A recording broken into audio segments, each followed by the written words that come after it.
Hello दोस्तों। पुण्य की जड़ पाताल में एक बार एक पंडित थे जिनका नाम दीनदयाल था। जैसा उनका नाम था वैसे ही उनकी जिंदगी भी चल रही थी। हर अमावस्या और पूर्णमासी को लोग पंडित जी को अपने घर में बुलाते और उनको दाल चावल आटा दान में दे देते। कभी कभी एक आने या दो आने भी उन्हें दान में मिल जाते थे। कभी कभी पंडित जी को कोई कथा सुनने के लिए भी बोल जाता था तो बेचारे सत्यनारायण की कथा भी सुना देते। तो उनको कोई गरीब आदमी होता तो बेचारे सिर्फ आटा दाल चावल लेकर चले आते, और कोई थोड़ा पैसे वाला होता तो एक आना उनको मिल जाता था। पंडित जी के एक लड़की एक लड़का और उनकी पत्नी, तीन लोग, और चौथे पंडित जी बेचारे बड़ी मुश्किल से अपनी जिंदगी गुजार रहे थे। एक वक्त ऐसा आया कि पंडित जी को ना ही तो किसी ने आटा दाल चावल दान में दिया और न ही कहीं से कोई कथा सुनने वाला उनके पास आया। एक दिन उनकी पत्नी श्यामा ने कहा, पंडित जी ऐसा करिए, आप एक दिन राजा जी के पास चले जाइए। हमने सुना है कि हमारे देश के राजा बहुत ही दानी हैं, शायद आपको कुछ काम वाम दे देंगे, तो आपकी पंडिताई ही छोड़कर कोई नौकरी कर लीजिएगा। पंडित जी अपनी पत्नी श्यामा की तरफ देखकर कहते हैं, पगला गई हो का? कहाँ वो राजा और कहाँ हम पंडित? अरे हमको कौन सी नौकरी देंगे? और दूसरी बात, हम तुमको और बताते हैं, जब हम अपने राजा के पास जाएंगे तो उनके सैनिक हमें अंदर घुसने ही नहीं देंगे, तो हम राजा से मिलेंगे ही नहीं, तो काम की बात कैसे होगी? कुछ दिन तुम और इंतजार करो, कोई ना कोई जजमान कथा सुनने वाला मिल ही जाएगा और कुछ ना कुछ पैसे आ जाएंगे। कुछ दिन और बीत जाते हैं, लेकिन ना तो पंडित जी के पास कोई कथा सुनने वाला आ रहा था और 15 दिन बाद अमावस्या भी आनी थी। तो पंडित जी की जगह कोई एक और पंडित लोगों के घर जाकर अमावस्या का दान पुण्य लेकर आ जाता था। बेचारे पंडित जी सीधे साधे चुपचाप खाली झोला लेकर घर आ जाते। एक दिन ऐसे ही पंडित जी पूर्णमासी को अपने जजमानों के घर गए और अपनी झोली फैलाकर बोले, हाँ भाई जजमान, पूर्णमासी का कुछ दान मिलेगा क्या? उनके जजमान एक ठाकुर थे।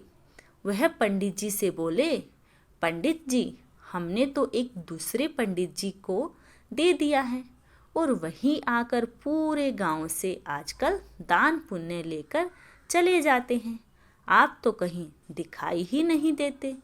पंडित जी मुंह बनाकर अपने मन में रहते हैं, यह कौन सा नया पंडित आ गया है अब, जिसने हमारे पेट पर लात मार दी है। पंडित जी अपना झोला उठाते हैं और उससे ठाकुर की तरफ देखकर कहते हैं, ठीक है भाई, अब हम चलते हैं। पंडित जी अपना झोला उठाकर जैसे ही जाने लगते हैं, ठाकुर की पत्नी ठाकुर से कहती है, दरवाजे पर अगर ब्राह्मण आ गए हैं तो उन्हें खाली मत लौटाइए। फिर ठाकुर की पत्नी एक थाली में आटा दाल चावल घी हल्दी आलू टमाटर सब कुछ भरकर अपने पति के हाथ में देती हुई कहती है, जाइए उन ब्राह्मण को दे दीजिएगा। ठाकुर जी पंडित जी के झोले में सारा सामान डाल देते हैं और पंडित जी वही सामान लेकर अपने घर की तरफ रवाना हो जाते हैं। पंडित जी और किसी के घर में फिर नहीं मांगते।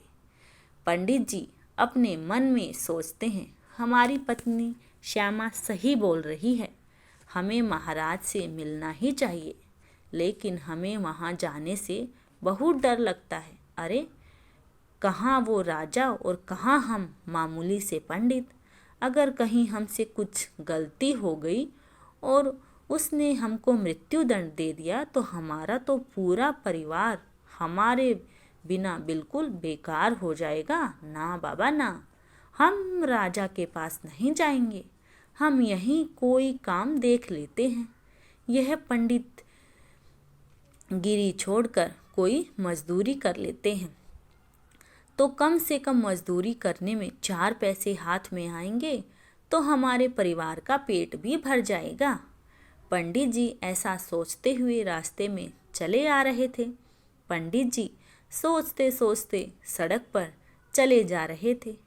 तभी उन्हें एक आदमी मिलता है जो साइकिल पर पंडित जी के पीछे आ रहा था।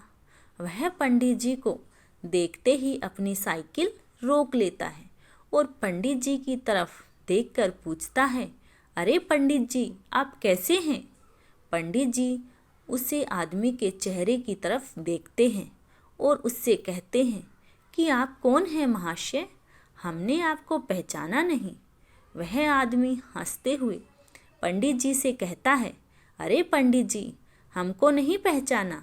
अरे हम हैं चांदपुर के ठाकुर राम प्रसाद के लड़के। आपको याद है, हमारे पेट में एक बार बहुत जोरों से दर्द हुआ था तो आप हमारे गांव दान लेने के लिए आए थे। फिर आपने एक जड़ी बूटी हमें दी थी। उसकी दवा बनाकर हमारी अम्मा ने हमको पिलाया था तो हमारे पेट का दर्द भी ठीक हो गया था और जो हमें दस्त लगे थे वह भी ठीक हो गए थे। तब पंडित जी हंसते हुए कहते हैं, अच्छा अच्छा, तो तुम श्यामू हो। अरे बच्चा, बहुत दिन हो गए उस बात को। तो तब तो तुम यहीं कोई 15-16 साल के थे और हमने भी अब तुम्हारे गांव जाना बंद कर दिया है क्योंकि अब हमारा पैदल इतनी दूर चलना नहीं होता है। हम तो बस यहीं गांव साहिबगंज में जाकर थोड़ी सी भिक्षा मांग लेते हैं। क्यों कहीं अमावस पूर्णिमाशी का दान लेकर आ जाते हैं। श्यामू पंडित जी से कहता है, चलिए पंडित जी, आप हमारे पीछे साइकिल पर बैठ जाइए। हम भी आपको गांव की तरफ ही जा रहे हैं, वहीं आपको छोड़ देंगे। पंडित जी श्याम की साइकिल पर पीछे बैठ जाते हैं और श्यामू साइकिल चलाने लगता है।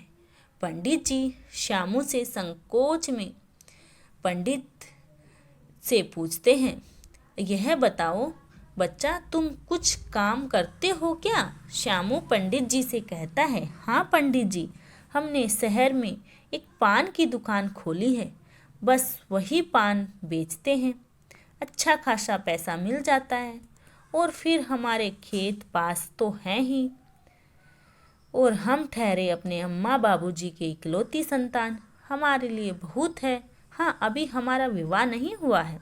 अम्मा बाबूजी हमारे लिए लड़की देख रहे हैं और पंडित जी जैसे ही लड़की अम्मा बाबूजी को पसंद आ जाएगी वैसे ही हमारी शादी तय हो जाएगी। बस आप तैयार रहिएगा, अपने विवाह में हम आपको ले जाएंगे। पंडित जी हंसते हुए कहते हैं, हाँ हाँ बच्चा, हम जरूर चलेंगे। तुम्हारा विवाह हम ही करेंगे, लेकिन हम दक्षिणा अच्छी लेंगे। श्याम हंसते हुए कहता है, अरे पंडित जी, आप चिंता मत कीजिए, हम पान की दुकान करते हैं, हम आपको अच्छी ना देंगे। हमारे पास पैसे की कोई कमी नहीं है और हम कंजूस भी नहीं हैं। फिर पंडित जी कुछ सोचते हुए श्यामू से पूछते हैं, हम तुमसे एक बात कहना चाहते हैं। श्यामू साइकिल चलाते हुए सड़क की तरफ देखकर पंडित जी से कहता है, हाँ हाँ पंडित जी, पूछिए, क्या पूछना चाहते हैं? पंडित जी श्यामू से कहते हैं, हमें ना कोई नौकरी दिला दो, छोटा मोटा काम करके 4 पैसे मिलेंगे तो हमारे बाल बच्चों का पेट भर जाएगा, क्योंकि इस तरह दान लेने से हमारा घर नहीं चल रहा है। श्यामू पंडित जी से कहता है, ठीक है पंडित जी, हमारे पहचान के शहर में बहुत सारे व्यापारी हैं, हम उनसे बात करके आपको किसी की दुकान में काम दिला देते हैं। आप दोनों काम करना, व्यापारी की दुकान में भी काम करना और दान लेने के लिए अमावस्या को आप लोगों के घर में दान लेने तो लेना ही है। आपको दोनों तरफ से खर्च चलता रहेगा। पंडित जी श्यामू की बात सुनकर खुश हो जाते हैं और कहते हैं, ठीक है, तुम जरूर अपने किसी व्यापारी से बात कर लेना, हम कल से काम करना शुरू कर देंगे।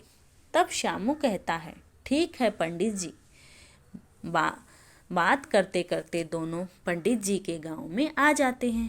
पंडित जी जो अपने घर के सड़क के पास आ जाते हैं तो श्यामू से कहते हैं, बच्चा हमको यहीं पर उतार दो, अब हम अपने घर चले जाएंगे। श्यामू पंडित जी को उतार देता है और वह पंडित जी को नमस्कार करते हुए कहता है, हमें जरा यहीं पास में काम है। और पंडित जी, जैसे ही हम किसी व्यापारी से बात करेंगे हम आपको सूचना दे देंगे, आप शहर में आ जाना और नौकरी पर लग जाना। पंडित जी खुशी से अपने गर्दन हिलाते हैं और श्यामू से कहते हैं, बहुत बहुत धन्यवाद बच्चा। श्यामू साइकिल लेकर चला जाता है और पंडित जी अपने घर आ जाते हैं। पंडित जी जैसे ही अपने घर आते हैं, पंडित जी की धर्मपत्नी दरवाजे से ही उनका झोला पकड़ लेती है। आज वह मन में खुश होती है कि आज अमावस्या का दिन है, ढेर सारा चावल आटा मिला होगा तो मेरे 2 बच्चे आज भर पेट खाना खा पाएंगे। लड़की बड़ी थी इसलिए समझदार थी, लेकिन बेटा अभी 12 साल का था, इसलिए वह खाने की ज़्यादा ही जिद करता रहता था। पर जब पंडिताइन ने पंडित के हाथ से झोला लिया तो झोला उन्हें बहुत हल्का लगा और पंडिताइन पंडित का चेहरा देखती है और पंडित जी से पूछती है कि क्या बात है पंडित जी, आज कुछ दान नहीं मिला क्या? पंडित जी अपने घर के बाहर तख्त पर बैठ जाते हैं और तख्त से पंखा उठाकर अपने ऊपर हवा करते हुए बड़ी निराश आवाज़ में पंडिताइन से कहते हैं, नहीं पंडिताइन, आज इतना ही मिल पाया है, इसी से काम चला लो। हमने एक आदमी से बात की है, अब हम यह पंडिताई छोड़कर कहीं नौकरी करेंगे। नौकरी मिलते ही हमारे सारे दुख दरिद्र दूर हो जाएंगे। पंडिताइन हिंदी पंडित जी के बगल में बैठ जाती है और पंडित जी की तरफ देखकर कहती है, पंडित जी क्या तुम इस उम्र में नौकरी करोगे? पंडित जी मुस्कुराकर पंडित आएंगे तरफ देखते हैं और कहते हैं, अरे कौन सा, हमें खेत में जाकर फावड़ा चलाना है या खेत में हल जोतना है? अरे किसी सेठ की गाड़ी में बैठ जाएंगे और सामान बेचेंगे। साड़ी है, बर्तन है, बस ऐसे ही कोई काम ढूंढ लेंगे। तुम काहे की चिंता करती हो? बस कुछ दिन दुख भरे काट लो, उसके बाद सुखी सुख है। पंडिताइन मुस्कुराकर ताकत से उठ जाती है और पंडित की तरफ देखकर कहती है, अच्छा ठीक है, हम तुम्हारे लिए पानी लेकर आते हैं। इतना कहकर पंडित टाइम घर के अंदर चली जाती है। पंडिताइन की आंखों में आंसू आ जाते हैं और वह अपने घर के मंदिर में दुर्गा जी की मूर्ति से कहती है, माता जी, हम इतना आपकी पूजा करते हैं, लेकिन आपको हम गरीब दिखाई नहीं देते क्या? सिर्फ अमीरों की ही माँ है क्या आप? हमारे दुख दूर करो माँ, बच्चे भूखे रहते हैं, हम 2 पति पत्नी तो भूख सह लेते हैं, पर हमारे 2 बच्चे हैं, भूख नहीं सह पाएंगे। माता अपनी कृपा करो, अगर हमारी भक्ति में जरा भी शक्ति है तो हमारा भाग्य बदल डालो। माता जी हमारा भाग्य बदल दो। अभी पंडिताइन माता जी से प्रार्थना कर ही रही थी कि तभी माता जी के ऊपर चढ़ा हुआ फूल पंडिताइन की हथेली में आकर गिर जाता है। ऐसा लगता है जैसे माता जी ने पंडिताइन को आशीर्वाद दे दिया हो। पंडिताइन अपने हथेलियों के बीच में फूल पड़े देखकर खुश होकर माता जी के हाथ जोड़ती है और कहती है, लगता है पंडित जी नौकरी के बारे में सोच रहे हैं तो कल उनकी नौकरी अवश्य लग जाएगी। फिर पंडिताइन जल्दी से रसोई घर में जाती है और एक गिलास पानी और थोड़ा सा गुड़ होता है वह कटोरी में लेकर पंडित जी के पास बाहर आ जाती है और पानी और गुड़ की कटोरी पंडित जी को देते हुए पंडिताइन पंडित जी की तरफ देखकर उनसे कहती है, दीजिए पंडित जी, थोड़ा सा गुड़ खाकर पानी पी लीजिए। अभी हम खाना बनाते हैं तो रात को सब लोग खाना खा लेना। पंडित जी पंडिताइन के हाथ से गुड़ की कटोरी ले लेते हैं और अपने मन में सोचते हैं, आटा तो बहुत थोड़ा सा है, चावल भी थोड़े हैं, बच्चों का ही पेट नहीं भरेगा तो हमारा और पंडिताइन का क्या होगा। हम ऐसा करते हैं, आज रात हम भूखे सो जाते हैं। पंडित जी गुड़ खाते हुए पंडिताइन से कहते हैं, आज तो हमारा पेट बहुत भरा हुआ है, बदहजमी जैसे हो रही है, तो हम तो खाना खाएंगे नहीं। खाना बनाकर तुम और बच्चे मिलकर खा लेना। वैसे भी हमें वह राम प्रसाद के बेटे श्यामू ने आते वक्त बहुत तगड़ा सा नाश्ता करा दिया था। देखो ना हमारा पेट कितना फूला हुआ है। पंडिताइन पंडित जी की तरफ देखकर कहती है, पंडित जी हमें बेवकूफ़ मत समझिए, हम अच्छे से जानते हैं। देखिए पंडित जी, थोड़ा है या ज़्यादा है, जो भी लेकर आए हैं थोड़ा थोड़ा हम सब मिल बांट कर के खा लेंगे। फिर आप कल नौकरी करने जा ही रहे हैं, नौकरी करते ही आप सब कुछ लेकर आना, फिर सब लोग अच्छे से भरपेट खाना खाएंगे। लेकिन आज सब लोग मिल बांट कर ही खाएंगे। पंडित जी पंडिताइन का चेहरा देखते रहते हैं और अपने मन में कहते हैं, हमसे शादी करके यह हमारी मासूम से पंडिताइन भी फंस गई है। हम इसको ना तो अच्छा कपड़ा दे सकते हैं, ना अच्छा खाना दे सकते हैं, फिर भी यह हमारा हर वक्त साथ देती है और हमेशा ही मुस्कुराती रहती है। इसकी मुस्कुराहट ही हमें शक्ति भी देती है। हम कल ही शहर जाकर नौकरी ढूंढेंगे, श्यामू बताए चाहे ना बताए, हम अपनी मर्जी से नौकरी ढूंढ लेंगे।